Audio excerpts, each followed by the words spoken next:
Hello friends, welcome to the Narzary Education channel. Narzary Education channel सिम नोंथांमोनखौ बरायबाय आरो आसा खालामो नोंथांमोना गासैबो मोजाङैनो दङ। स' दिनै जों सावरायगोन थाखो 10 नि साइन्स आयदानि खोन्दो 5 आव थानाय टपिकफोरनि बागै जोङो मोजाङै सावरायगोन। माने खोन्दो 5 नि टपिकफोरखौ माने खोन्दो 5 खौ जोङो मोजाङै इन्ट्रोडक्सन होनो नाजागोन। स' जोङो क्लास 10 नि साइन्स आयदानि चैप्टार 5 आव थानाय गुदि मुवाफोरनि आन्थोरारि थाखो राननाय periodic classification of elements so बे खोन्दोनि इन्ट्रोडक्सनखौ दिनै जों होगोन माने बे खोन्दोआव जोङो मा टपिक लानाय जागोन मा टपिकनि बागै सावरायगोन बेफोरखौ आं दिनै मोजाङै होजोबगोन ओके स' गिबियावनो जों सावरायनो नाजागोन गुदि मुवा माने एलिमेन्ट बे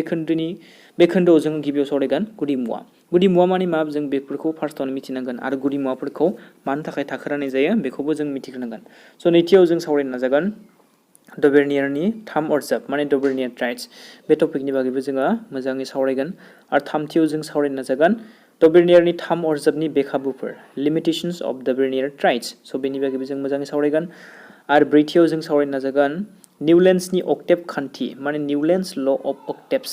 बे टपिकनि बागैबो जोङो गुवारै सावरायगोन स' नोंथांमोना जुदि बेफोर टपिकफोरखौ मोजां मोनदोंब्लाबो जुदि बेफोर टपिकफोरखौ रोंनो लुगैदोंबा भिडिअखौ नायलांबाय थाबानो जाबाय आरो बाथियाव जों सावरायनो नाजागोन निउलेन्सनि अक्टेभ खान्थिनि बे खाबुफोर limitations of निउलेन्स law of अक्टेभ्स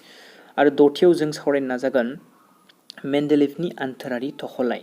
मेन्डेलिभ्स periodic table स' बेफोर गासैबो टपिकफोरानो जोंनि थाखाय इम्परटेन्टथार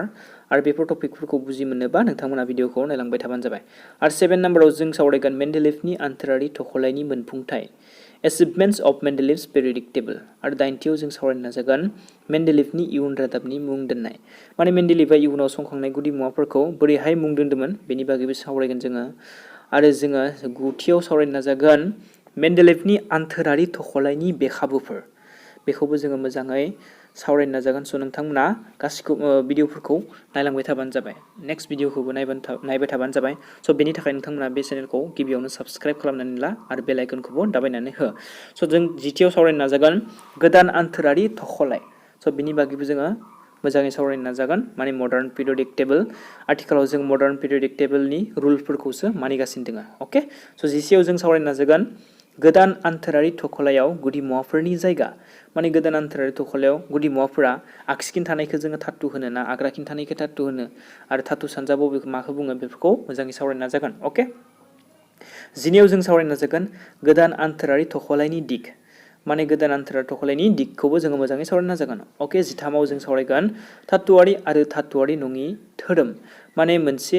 आन्थोरारि थख'लायाव माने मोनसे आन्थोराव गुदि मुवाफोरा आगसिनिफ्राय आग्राथिं थाङोब्ला धातुआरि धोरोमा बांलाङो ना खमायलाङो बा मोनसे हानजायाव गोजौनिफ्राय गाहायथिं थाङोब्ला धातुआरि धोरोमा बांलाङो ना खमायलाङो बेफोरनि बागैबो जोङो मोजाङै सावरायगोन अके स' नोंथांमोना जुदि बेफोर गासैबो टपिकखौ मोजां मोनदोंबा भिडिअखौ लाइक बानाय आरो चेनेलखौ गिबियावनो साबस्क्राइब खालामनानै ला जाहाथे नेक्स्ट भिडिअखौ थाबैनो मोनो माने अके आरो बे खोन्दोनिफ्राय फुलमार्क नांगौबा नोंथांमोना गासैबो भिडिअफोरखौ नायलांबाय थाबानो जाबाय आरो बे खोन्दोआव माबाफोर टपिक थालांबावदोंबा नोंथांमोना बेफोरखौ कमेन्ट बक्सआव खिन्थाहरनो हागोन स' दिनैनि थाखाय बेखिनियानो थेंक इउ